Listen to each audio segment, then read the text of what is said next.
What's up, YouTube? I am freshly back from Atlanta, or I guess like less than 48 hours back from Atlanta. Yeah,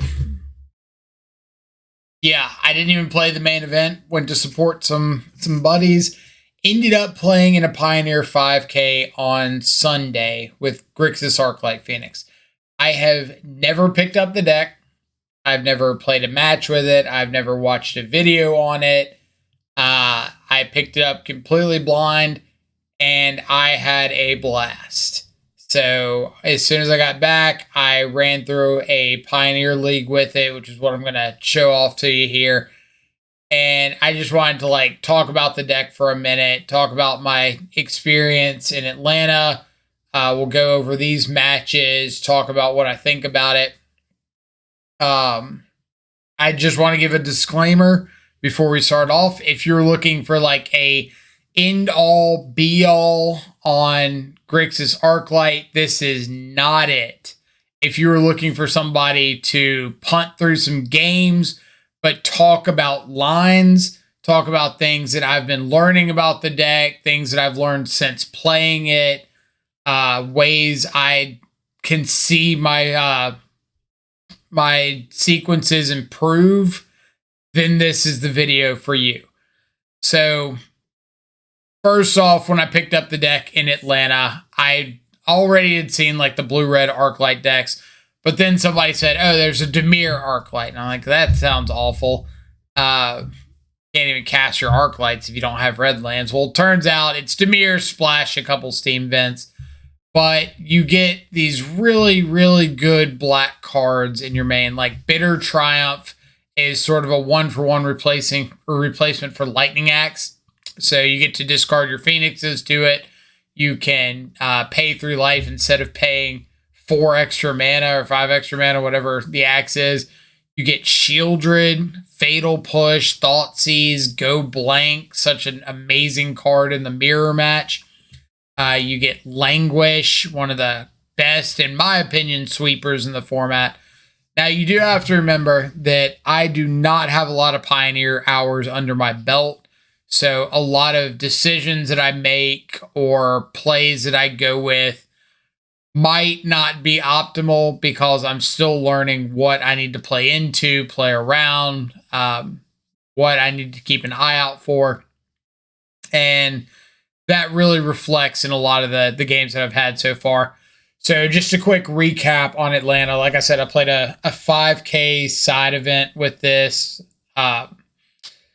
First round was creativity, and Thoughtseize plus Fatal Push was just lights out. Thoughtseize away creativities, Fatal Push to clean up any token or something that came through before they could creativity, and just reasonable Arclight hands. Absolutely carried there. The list I was running only had 1 negate and 1 mystical dispute in the sideboard, so I'm still working out the kind of counter suite that I like. The second round was Boros Convoke, and I absolutely ran them over. Languish out of the board, absolute all-star. Shieldred stabilized game 1. It was nuts. The rest of the matches were beat black-red, mid-range, lost to blue-white control twice. Let me rephrase that. Lost to Seed Host, Chrome Shark, or whatever. Chrome Host, Seed Shark, whatever that thing is, the 3-mana dude that incubates with non-creature spells. Lost to that card multiple times, which I did not board out all of my removal against them. I left in some Bitter Triumphs and just didn't see them in a timely manner. Shark ran away with it. So lost twice to blue-white control.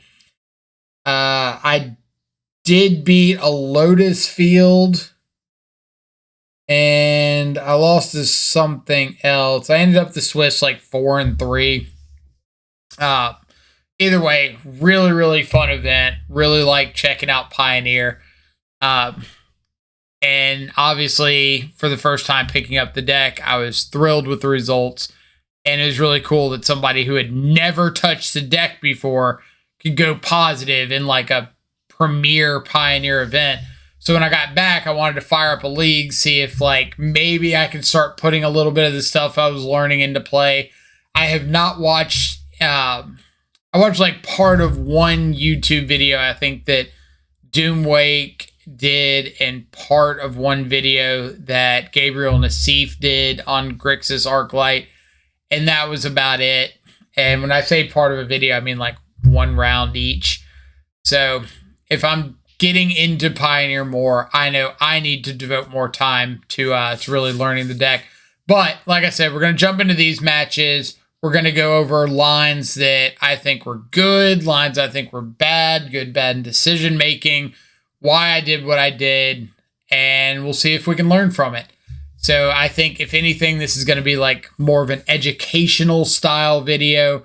If that's your jam, keep watching. If it's not for you, then hopefully we can circle back around to Grixis Phoenix when I feel a lot more comfortable with the deck, and we'll see if it's any better. So let's go ahead and jump into round number 1. Check it out.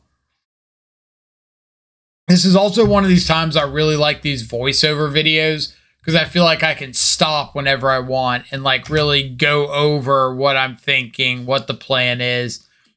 So here, like game 1 in the blind, my opponent's revealing a Yorion. So like Yorion in my modern lizard brain says blue-white control or like Omnat pile, something like that. Something slower, something value-oriented. So looking at this opening hand, it could be okay to go like Thoughtseize into Ledger Shredder, or even being on the play, turn 2 Ledger Shredder, turn 3 Thoughtseize, plus maybe another spell.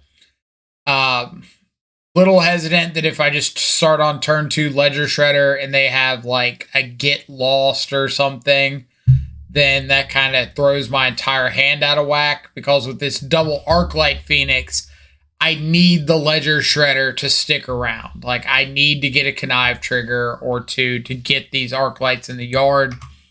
So, end up keeping it, again, because I think it's like a slower deck, a more value-oriented deck. And so, I think there's a little better chance that the Ledger Shredder resolves, or the Ledger Shredder lives. Like, I'm pretty confident it's going to resolve going into their 1 mana, their turn 2.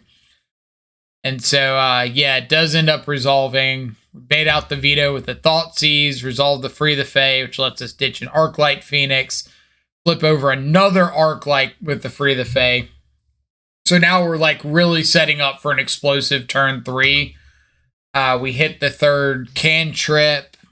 So we've got like opt. We've got another opt to try to get the Phoenix into the yard. Potential Ledger Shredder after that, or potential Treasure Cruise after that. Ditching Arclights like nobody's business.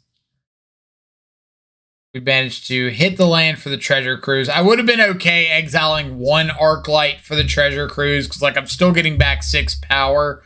But the fact that I hit the land and I get to get all 3 Arclight back, absolutely phenomenal. I think the flip over there, what was it? I saw, or Ledger Shredder, bend, Sitter. Let's back up. Back up a little bit. Keep going. All right, so start off with opt. I do not want Tainted Indulgence. Draws me into an Arclight Phoenix. Then we go with consider. One of the lines I'm really learning about is holding priority when you have connive triggers with Ledger Shredder. I didn't have the chance to do that here because I would have had to Treasure Cruise, exile my Arclights, and then consider. But there's a really great pattern of like playing your first spell into Ledger Shredder, casting your second spell, connive trigger goes on the stack, and then you respond to the connive trigger with like casting your considers, ops, things like that, so that you give yourself the most possible chances of drawing into the Arclight Phoenix and then being able to draw and discard with connive and get that Arclight into the yard. Like I said, I didn't have the option to do it here because my only other draw spells, Treasure Cruise, which would exile all my Phoenixes. So we ditch a Phoenix. Consider I've got 4 cards in my yard that I can delve to Treasure Cruise if I want to keep my Phoenixes. We see Opt. I could keep the Opt. All right, so this is my thought process. I could keep the Opt, get back my Phoenixes, which is probably pretty safe. Or I can bend the Opt, which gives me 6 non-Phoenix cards in the yard, which means I'd have to exile 1 Phoenix, but I get to resolve a Treasure Cruise. So I'd be giving up 1 Phoenix for 2 more cards, and I'm kind of okay with that. But I end up hitting the land, which lets me exile everything but the Phoenixes and resolve the Treasure Cruise anyway. Get back my 9 power, crack in, and opponent decides they're over this one. So, nice. On to game 2.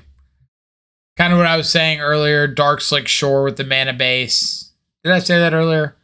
Mana base, I think, for the deck's a little, like, wonky. You can't do a whole lot about it, but Dark Slick Shore coming in late is has been an issue. Sideboarding against blue-white.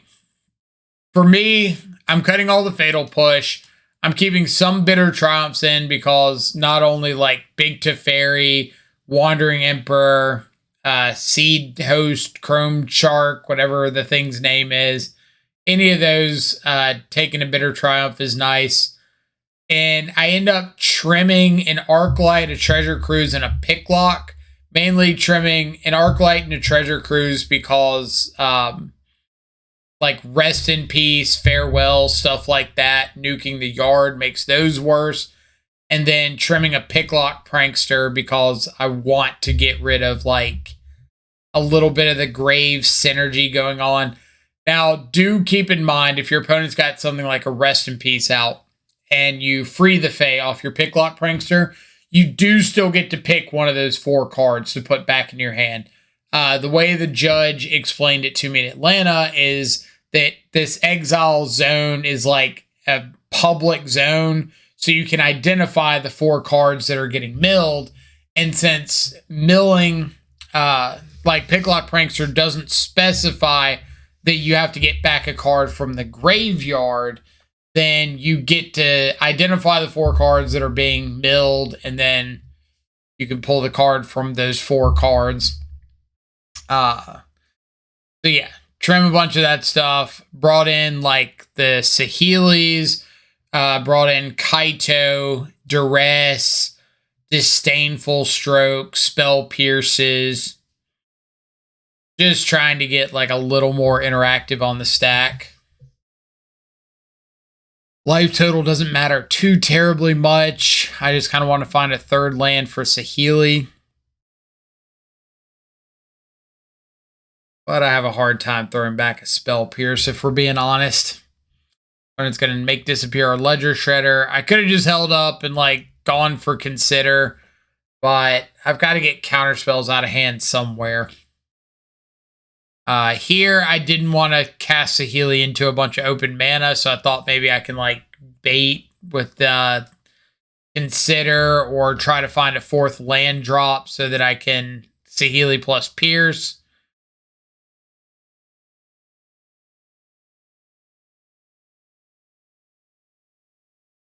Then, all right, this was my thought process here. I could shock in, play the Saheeli, which just like gives away that I've got a Spell Pierce or a Mystical Dispute.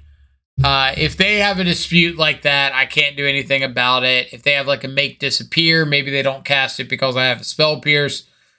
But I kind of wanted them to maybe just like let it resolve, thinking I don't have a follow-up.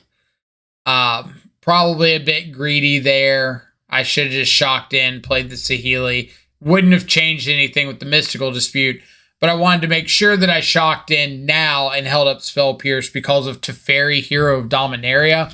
I do not want my opponent to untap, cast a Teferi, and me not have Spell Pierce available. But this is where like Dark Slick Shore has been really awkward for me, is having the ability to like Shieldred plus Spell Pierce here with Dark Slick Shores. But thankfully we find Shipwreck Marsh so we can Shieldred plus counter. Not a perfect plan, but it's the only plan we got. March of Otherworldly Light for 4. It looks like they probably have another counter spell available or some interaction. Shark Typhoon for 1. It's fine with us. We get a Shieldred down. Shieldred is pretty nutty. Especially when your opponent's actively casting their cantrips into it. So, to rip away a little bit of life. I could Spell Pierce the Rest in Peace, but like at the moment I've got nothing involving the graveyard, so I don't feel too inclined. I'd rather save this Pierce for like big Teferi here. Picklock Prankster is a good pickup. This was a mistake. So I should think of Picklock Prankster, the free the Fae half especially, is more of like a dig piece when you're looking for something specific instead of just a value in the late game. In the early game, I think it's just like fuel the yard, find something to do. In the late game, I think it's more digging for something specific. So I just go for like an end of turn free the Fae. There's not really a lot that I'm looking for. Everything's pretty redundant. And my opponent responds with a Get Lost on my Shieldred. Obviously, I can't counter that because they can pay for Spell Pierce. And I end up finding negate off the free the Fae. So if I had just waited for my opponent to make the first move and then I responded with free the Fae, I would have found negate and been able to negate the Get Lost and keep the Shieldred alive. And there really wasn't a reason to cast the free the Fae because I had plenty of mana available. Like, I wasn't looking for anything specific. There's not an instant or sorcery that really swings things. Like, he's got to answer my Shieldred. Takenuma. Play out because Takenuma does specify return a creature from the graveyard. So with Rest in Peace, it's not actually going to do anything. Unlike Free the Fae that doesn't specify the graveyard, so you have a little more flexibility. There's the Nightmare of the Hour, Chrome Host Seed Shark, that I finally get to see the name of. Thankfully, we've been sitting on this bitter triumph for about as long as we can remember.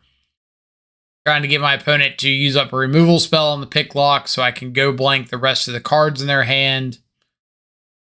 Dead. They're sitting on a veto. Feels pretty bad.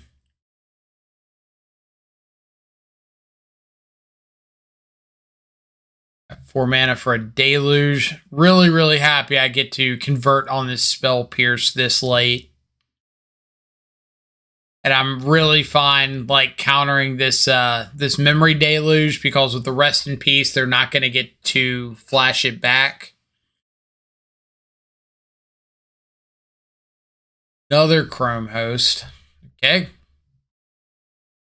Into a swamp, so kind of stalling out a little bit here.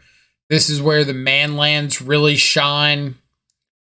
I think the list that I ran this time had 1 copy of what's it called? 1 copy of Hall of Storm Giants. Apparently, it's a big deal to the people that play the card. it's Hall of Storm Giants. It's not Hall of the Storm Giants. So if you put a "the" in there, you're going to get yelled at by like angry Storm Giant fanatics. But this list was only running one Hall. The list I ran last time was running 2. I've seen some lists running a 1-1 split of Hall and the Hive of the Eye Tyrant. I don't know. It's probably Hive of Eye Tyrant, not Hive of the Eye Tyrant. But regardless, seeing the 1-1 split, I kind of want to try out the 1-1 split because Hall is pretty mana intensive to get going. But either way, we Kaito, start drawing some extra cards here. Opponent's going to hard cast a Shark Typhoon, so not looking good for the home team. But they are cards, hard casting a Shark Typhoon with only 1 card in hand. So maybe there's a reasonable chance we get to crack in for 3. Kaito gets to make a Dude, which cannot be blocked. So now we're like forcing our opponent to have a Wrath effect right here. Anything less than that, we can chump block and back in with our Ninja. And opponent scoops it up. We are on to game number... No, that was match 1. Was that match 1? Yeah. That was match 1. We beat Blue Eye Control. Yeah, on to round 2. Opening hand on round 2. Thoughtseize into Picklock Prankster into Treasure Cruise. Seemed like a pretty good curve to me. We get to Thoughtseize away a Smuggler's Copter, leaving our opponent with like a Fable and not really much else. Bunch of lands. Picklock finds another Picklock to kind of keep the value train a-rolling. Bitter Triumph, Treasure Cruise. Usually when I'm exiling with Treasure Cruise, I'm trying to keep creatures in the yard if I can, because we do have Takenuma in our deck, like in our hand right now. So a lot of times I'm like trying to save them just to potentially have my options to Takenuma back later. Get back a couple Phoenixes. Opponent's going to stop one. That's A-okay with me. I've got like Bitter Triumph to ditch a Phoenix and to Free the Fae Consider to get them all back next turn, which is, I believe, exactly what we're going to do. Free the Fae just to try to find more Phoenixes. I think there's only 1 left in the deck, yeah. Then Treasure Cruise is an absolutely insane Magic card, so any chance I get to resolve that, I'm probably resolving that. On to game 2 against Red-Black Midrange. End up boarding out kind of this Arclight Treasure Cruise Picklock kind of board out plan is almost universal for me against any deck that I think is going to be heavy on Grave Hate. So like Red-Black often has Hearse, Graveyard Trespasser, cards like that. So I really want to find a post-board plan that I enjoy that doesn't rely on the graveyard. I think Kaito is phenomenal, but I need like something to pair Kaito with. And a lot of it's also going to come down to coming up with like a post-board game plan that I like. And it might be that my best plan is just turn 2 Picklock, as a creature, like turn 3 Kaito or something like that, and try to just draw a bunch of cards before my opponent can really get going. Unfortunately, double Hearse into Inti's kind of getting going pretty quick. So, falling behind on this one. Could have gone ahead and Fatal Push the Inti, but I didn't really want to tap out because they could just fire up Hive and like crew a Hearse. I was hoping that they would like crew up a Hearse and I could kill one of them, but alas, we did not get that option. Opponent rips a Graveyard Trespasser off of the NT trigger, and we are pretty dead. Yeah. Double Hearse opener's rough. But cards like Brazen Borrower, I really want to try. Kaito, I think, is like an auto 2 of for me. And then I want to find like one more non-graveyard related threat. One of the players that I did speak to that was also playing Grixis Phoenix, Volcanius, if you're watching this, shout out to you, really suggested Stormwing Entity as some tech post board. Like play a spell, then drop a Stormwing for like 3 or whatever reduced cost that card gets. And it gives you a non-graveyard reliant threat. The prowess can close things out. The flying closes things out. So I really might check out that. The only wish is that it was a Fae or Fairy so I could find it off Picklock Prankster, but we can't all be perfect. Okay. This was a huge punt on my part. So I dropped Saheeli last turn and was excited that I was going to get to untap with it. 2 things that I screwed up royally on this turn. Number 1, I thought Saheeli was -1, not -2. So her minus is an artifact you control becomes a copy of another artifact or creature you control. I thought that it was -1, even though the card's sitting right there in front of me. You know those times where you're like, oh yeah, I absolutely know what this thing does. No, you don't. At least I don't. So I just like went straight to clicking Saheeli, and then Saheeli went to the yard, and I was like, wait, hold up. So that was a big mistake on my part. We get some Connive triggers, ditch our Arclight Phoenix, attack, or don't attack, and then I also thought it stayed a copy permanently. Yeah, like that one I realize after the fact would have been way too good if you could just permanently turn some artifact into your best creature. Too good on a 3-mana uncommon planeswalker. I recognize that. But at the time, like I said, I was so sure I knew what Saheeli did. So that potential just Saheeli, play a couple instants, make some dudes, clog up the ground, grow my Ledger Shredders, just turned into throw away my Saheeli for literal nothing, like 1 extra Connive trigger, and then hunt my way through the rest of the game. So yeah, there's that.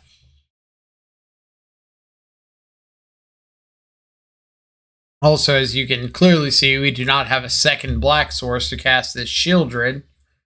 That kind of hurts. Then here, I feel pretty big brain because my opponent copies their Trespasser and attacks. I'm like, all right, I throw all my blocks on the original Trespasser.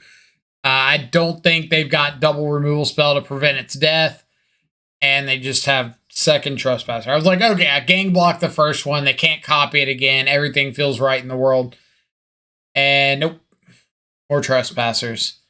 So that's a card I gotta be more cognizant of. I think it just means that when I'm playing against the black-red decks, I need to focus more on like individual combo turns that I can really go off and get my Phoenixes back and not give them time to kind of develop like a value Trespasser that gets to like ETB, eat a Phoenix, and then, you know what I mean?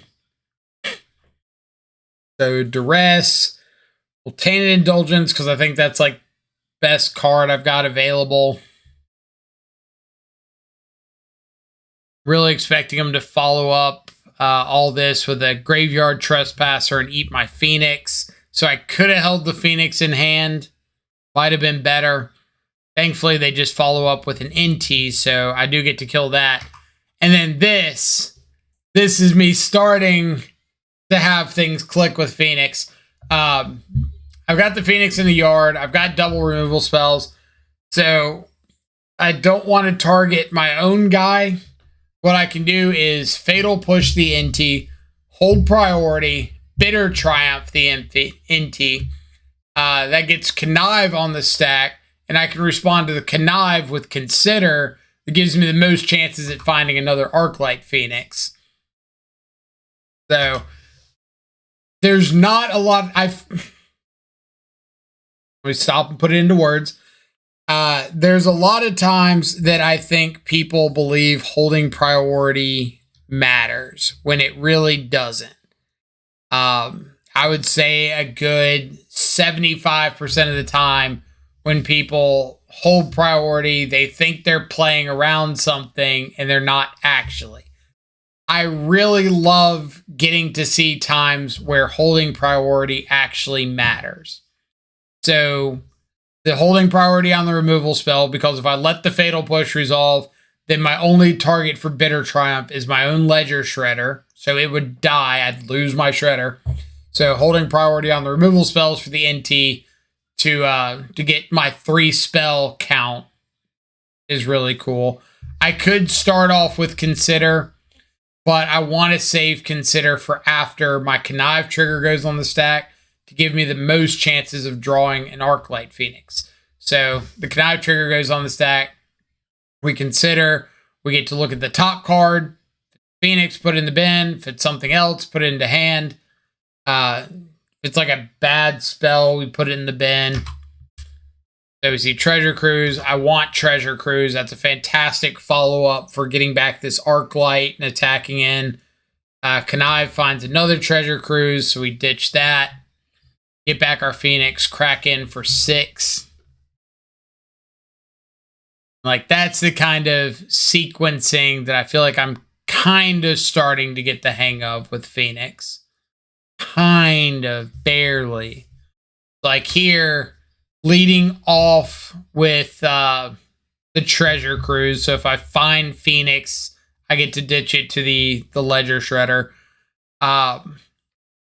This sequencing was bad. So I was really keyed in on Treasure Cruise. Like, I want to cast Treasure Cruise. I should have played my land, cast the Thoughtseize, held priority on the Ledger Shredder, and cast Free the Fae. So if I found another instant speed cantrip off Free the Fae, I could cast it before my Connive trigger resolves and gives me another chance of finding another Arclight Phoenix. But like I said, I was really geared in on resolving Treasure Cruise. So this was not casting Treasure Cruise to save for the spell count next turn. I should have just cast it. There's like no reason to hold on to it. I thought for a second about like holding up Fatal Push for Den of the Bugbears is part of my reason for not casting it. But if my opponent fires up Den, they're just dead on the crackback. So that really doesn't matter at all. They're hitting me for 7 and then hitting them in the air for lethal on the way back. So I should have just cast the Treasure Cruise. Don't overthink it. Do the thing.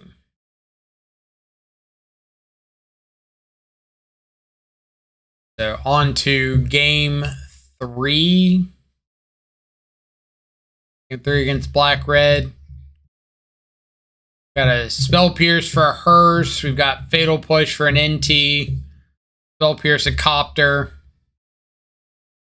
Pretty good hand for us here. Got a lot of good interaction. If they have a Graveyard Trespasser on 3, that would be pretty rough. Ditch a Croaks out of the Blood Token. Now here, I think I missequenced again. I went for Consider Fatal Push. I think I should have just gone with... Or I went for double Consider so I could untap Consider Fatal Push. I think I should have just gone for Free the Fae. But, alright, so...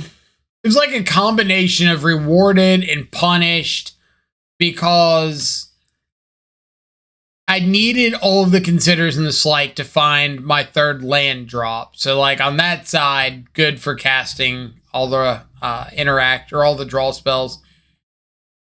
But I still feel like Fatal Push. Well, yeah, I still feel like I should have freed the Fae. to try to build up to like a big turn 3. If I could mill over an Arclight or 2, go to my turn, cantrip, find a land, fatal push, get back my Arclights. Like, that's a phenomenal turn 3 for me. End up getting kind of punished here by this go blank. Luckily, Picklock can rebuild the yard to an extent.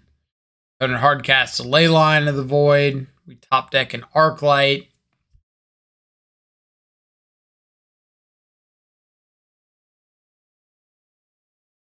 Then here, I could have cast the Picklock from exile, but I wanted to kill the Den of the Bugbear, so that time it was kind of right to go for the removal spell. Man, deck is tough. Deck punishes you really, really hard. I do think that there's several instants or sorceries in the yard, or in the instants and sorceries in the format that really wreck your world. So I would like to find room for an extra copy of Negate, extra copy or 2 of Negate in the board. I don't know if I would consider this a mistake or not. So I Bitter Triumph my opponent's Aclazotz or whatever. I honestly thought it was the one that like doubles the life loss. It is not. It's the one that flips into a land and then just keep getting back. So I probably should have just scooped up, but we're stubborn.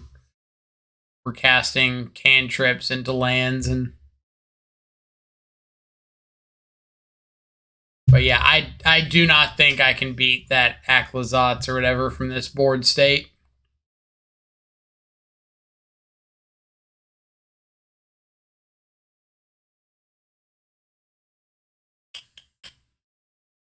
Oh yeah, draw dead against the last few turns there. The second go blank really sealing the deal, because now they can get back Kroxa. We've got like nothing exciting going on. So I think there's like a second scoop lag. Yeah.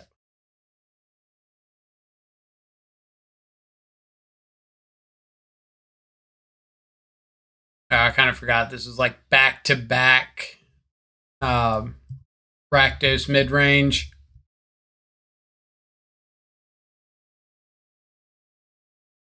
So this is game 2 of game 3 of round 3.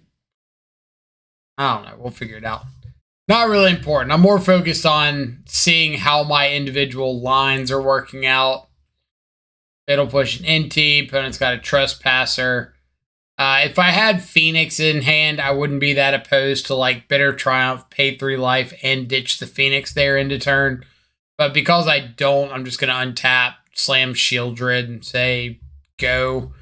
It could be right to put more of a priority on like ditching my hand, like Bitter Triumph, ditch Fatal Push, pay 3 life to get rid of the Trespasser, just so I can untap and play Shieldred out on an empty board. So if they have a kill spell for Shieldred, they can't just like immediately keep attacking. But I kind of want to hold on to as much interaction as I can. And since Shieldred just kind of like laughs at Trespasser, I figured that was kind of okay-ish. I brought in Narset's Reversal mainly for Go Blank. And I kind of regret that decision, because I think it doesn't do a lot of anything outside of Go Blank or like Thoughtseize. And by the time you've got Narset's Reversal up, they've probably already Thoughtseize, or it's a little too clunky. So for future builds, future leagues, I'm probably going to end up cutting the Narset's Reversal for just another negate. I don't think negate's too bad in this matchup. When it scoops up, they're dead to attack in the air with Shredder plus Shieldred trigger.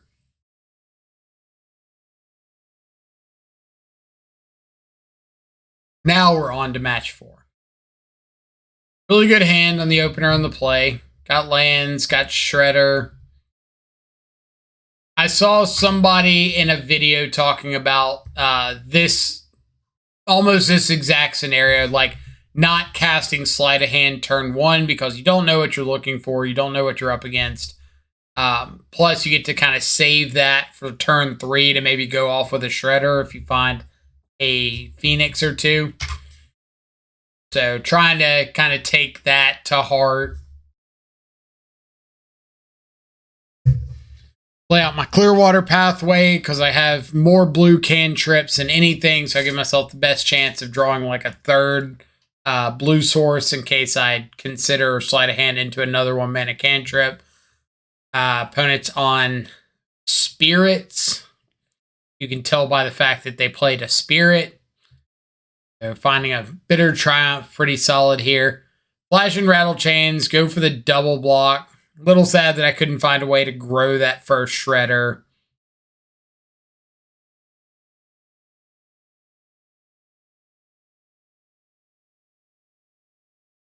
But we do get to grow this one a bit. Hopefully Picklock Pranksters can draw us into Treasure Cruises. Or we can just draw Treasure Cruise, you know. One of the two. Again, another opportunity to respond to the Connive trigger to try to find Arc Lights. Unfortunately, we do not.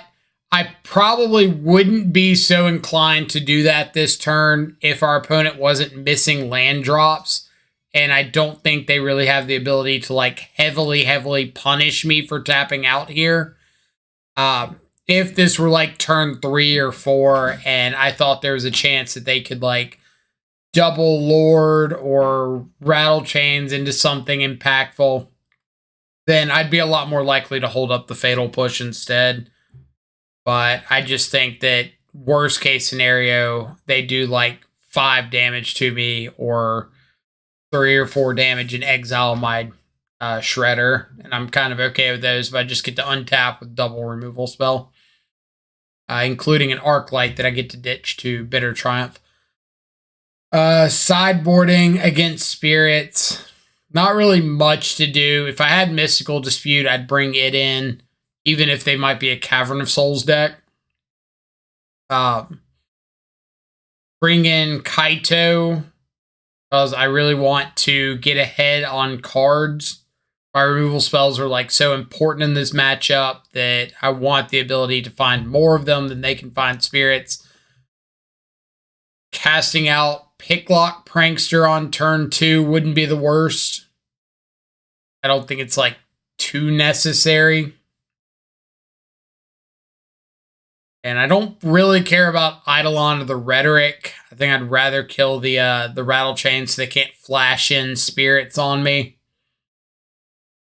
Unless they have another Rattle Chains, but who plays around second Rattle Chains? Let's be real here. Ditch another Phoenix. Go to shoot a Supreme Phantom. They've got a Rattle Chains. So my entire plan is untap and languish and pray my opponent doesn't have like Lofty Denial. And they don't, so we are still playing Magic.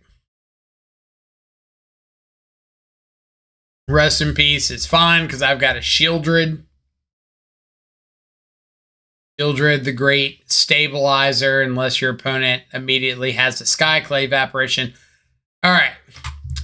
Let me pause here to talk about one of my matches in Atlanta. I was playing against Spirits, and they were playing like a Bant Collected Company Spirits list. We're in game 3. My opponent is at 8 life. They have a Rattle Chains, a Shacklegeist, the one that like tap 2 spirits, you tap a guy, 2 Extraction Specialists, the 3-mana dude that like returns at 2 CMC or less from the graveyard to play. So that's how they got back Rattle Chains and Shacklegeist. I've got 3 Arclight Phoenixes and a Ledger Shredder, or no, I hadn't played the Ledger Shredder yet. 3 Arclight Phoenixes and a Kaito on 7. So Kaito's ready to emblem. I go to my turn. I draw a Ledger Shredder, play it out, sack the Kaito, go get the emblem, attack with my 3 Arclights, or go to combat. My opponent taps down one of my Arclights. I attack for 6, put them to 2. Kaito emblem trigger resolves. I go get a Shieldred, put it into play. They're at 2 life. I have a Bitter Triumph in my hand. All I got to do is kill the Rattle Chains. I can ditch whatever my extra card is. Doesn't matter. Or no, I had plenty of life. Or not plenty of life. I had like 5 life. I could pay the life, ditch the, or kill the, what's it called? The thing. My opponent's got 1 card in hand. This is important. They got 1 card in hand. They're tapped out. I can kill the Rattle Chains. If they have Collected Company or Otawara, which I know they have Otawara in their deck, then they could Company into something to get rid of the, they could Company into like a Skyclave Apparition to get rid of the Shieldred. If they have Otawara, they could bounce it on their upkeep, and either one of those kills me. For whatever stupid reason, I do not cast the Bitter Triumph on the Rattle Chains, and my opponent untaps on their upkeep, flashes in Skyclave Apparition, exiles my Shieldred. So I punted that game so hard, and now I am just like obnoxiously angry at the card Skyclave Apparition. So this is my revenge shot. Is getting to Ray of Enfeeblement, a Skyclave Apparition, make myself a 4/4. Don't even care that opponent immediately exiles it, because I've got a Kaito and a Ninja, and that's all I really need in this world. Yes, I should have played the land out and crewed up the hull, or fired up the hull of the Storm Giants. I forgot it was 6 mana instead of 7. Punt on me.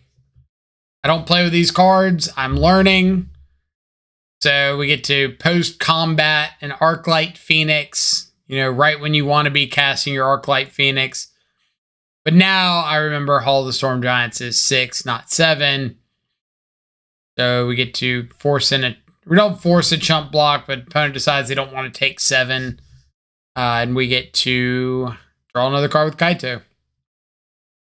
So we get the 2-0 win, but it wasn't pretty. And I feel like I was slightly avenging of my loss in Atlanta. On to match 5.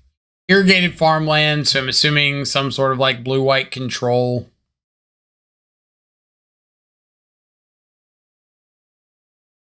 Well, hallowed fountain action. We're just gonna cantrip for days. We got a Picklock Prankster, so that's pretty good. Impulse.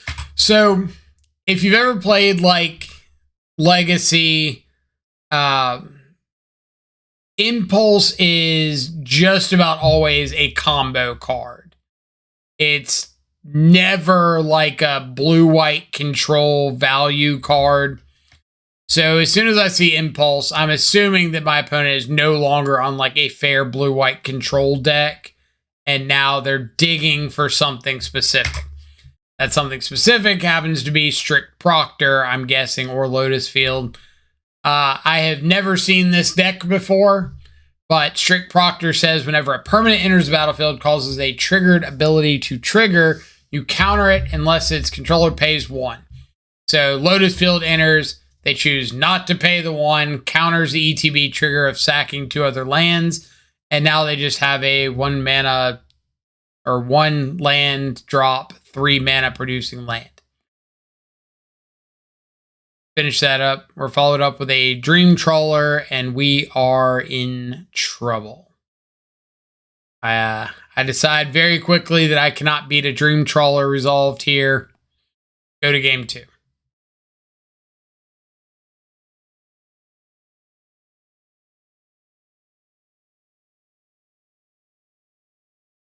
Sideboarding. I tried to sideboard like this was blue-white control. I think I left in an extra Bitter Triumph to try to fight over that Proctor. But at the same time, if they go Proctor, it resolves, put Lotus Field into play. I have nothing I can do to stop that. So I didn't want to go overboard on trying to interact with this Proctor. Didn't know if there's like a legal stifle here. Thankfully, it's just Cycle of Shark Typhoon. So like Lotus Field sacking 2 lands, not scary. Lotus Field not sacking 2 lands, pretty terrifying. But I kind of figured I wanted to play around the big stuff if I could. Like have Spell Pierce and Thoughtseize, Disdainful Stroke, things like that. Which we see Memory Deluge, Settle the Wreckage. So it sounds like that plan was kind of okay. In theory. Here I was going to say, I thought for a second I held up Spell Pierce, but I didn't think I did. I'd much rather Thoughtseize away to deal with Shieldred. And it's going to go for the Memory Deluge. They've got the mana to pay for Spell Pierce, so I'm not going to fight over that. We see double Thought Distortion, which is scary, but at the same time, if they Thought Distortion me, they're taking their turn off of Settle the Wreckage. I get to deal 5 more to them with what's on board, and if I hit another untapped land, I get to haul the Storm Giants. So they would just be dead if they Thought Distortion and I hit a land, an untapped land. But instead, we hit a Dark Slick Shores. Not that we were firing it up into the known Settle the Wreckage anyway, but it was just like another feather in the cap of Dark Slick Shores being the bane of my existence. Get to Spell Pierce, a flashback Memory Deluge, and we were off to Game 3. Game 3, on the draw, we've got some cantrips. Bitter Triumph in case they play out a turn 2 Proctor.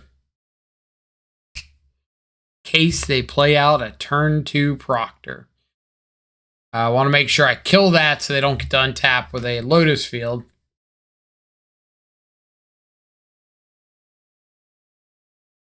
Should have just played out the Ledger Shredder here, like Shredder plus Opt. If they counter it, cool. I just don't think that like Picklock Prankster into turns probably doing enough. Darset's Reversal really, really shines against decks with like Thought Distortion. So have the chance to potentially flip one of those back around, which would be absolutely back-breaking. Instead, we're just gonna Treasure Cruise. We're just gonna 1 mana recall. Opponent gets a Proctor down. So I thought about Bitter Triumph on this Proctor. At the moment, I think I know most of my opponent's hand, and it's not the scariest in the world. I probably should have just Bitter Triumphed because, like, worst case scenarios, they hit a Lotus Field as such, and they get to get that into play for free. Feels pretty bad. Now it's like the post-field Bitter Triumph of shame. But either way, Mana's being a little awkward for me here. Not having a second Black Source for Shieldred or double Thoughtseize against the combo deck is a little bit rough. But I don't think... I haven't had enough games where I've had trouble with black mana to really justify like more black sources. Got a Discontinuity to try to end my turn, Disdainful Stroke that because I really want this Thoughtseize to resolve.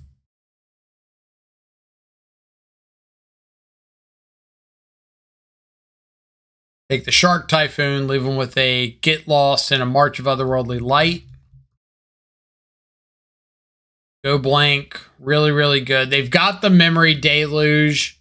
They can flash back. So this is like a point where I was really, really hoping that they would go to exile my Phoenix and I could just go blank, get the last card out of hand, nuke the yard. But they did find another copy of Memory Deluge, which kind of wrecked that plan. I was optimistic for a brief second.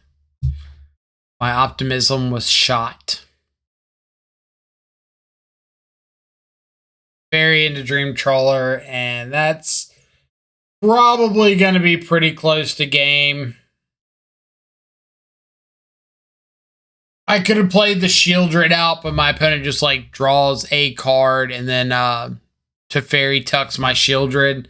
So I really needed to find a way to like deal with the Dream Trawler, or at least tap it, so that I could attack. If I found like a Bitter Triumph, then I could target the Dream Trawler, and you can discard a card to give it hexproof, but it taps it, so I could clear it out from combat, attack in. So I do think that the cantrip was the play to win line, where Shieldred was like the try to play to not lose. Okay, what do we think of the deck? Again, I really think like the core of the deck is really, really solid. Really enjoy playing with it. Trying out some of these different configurations here and there. Cling to Dust, when I played it in Atlanta, was a little subpar. Tainted Indulgence was a little subpar today. So a lot of that slot I feel is pretty subjective. I'll probably try out like a Brazen Borrower next, because you can get Borrower off of your Picklock Prankster.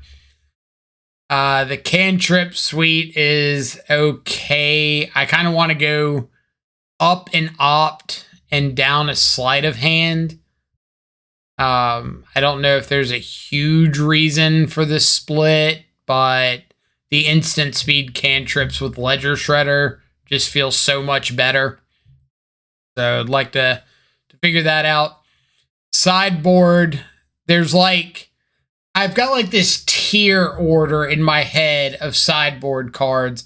So like Languish and Go Blank, I think, and Kaito against Blue-White, Rakdos, stuff like that, I think are like my S tier cards. Negate, I think, is like a B plus tier. I think it's in effect that we really need, but I'm not thrilled about playing it. Disdainful Stroke's okay. Narset's Reversal, I think, is like only good against Thought Distortion. And I don't know how relevant that card is in Pioneer. So that could be one that's easily cut. Aether Gust, I just wanted to try out. It was terrible cutting that. I'm not a big believer in like Ray of Enfeeblement or Duress. I think I would rather just have more general answers. Maybe something like Noxious Grasp could not only hit like Big Teferi, Wandering Emperor, but a lot of these white creatures. Saheeli, I think, is a lot better in the blue-red deck than it is the Dimir deck. It's not bad on the mana, but they've got more one-mana stuff going on with like Fiery Impulse, Lightning Axe, where we're a little heavier with Bitter Triumph, Shieldred, Tainted Indulgence, Languish, Go Blank, all that. So probably end up cutting the Saheeli, going up a Kaito, going up a Negate, and yeah, figure it out from there. But I'm trying to watch more videos on like blue-red Arclight, on Grixis Arclight, figure out where I want to go with the deck. But I hope that this video will kind of help y'all as you check the deck out. Maybe help you make some sequencing decisions that I couldn't make correctly, and save yourself some play points or some ticks. Other than that, we'll probably be trying this out on stream at some point. I do think it's really, really fun, and I kind of want to show it off. The deck's also really, really cheap. So I think you can get the full list for somewhere around like 170 ticks online, which if you compare it to a lot of the modern decks going for 600-700 ticks, is really, really good for a potentially like tier 1, tier 2 deck in Pioneer. So give it a shot if you're thinking about building into the format. Might even do a series about building the deck out. So keep an eye out for that. Other than that, hope everybody has a fantastic rest of your day. Stay safe. Enjoy some good food and company. I will catch y'all back live later. Adios for now.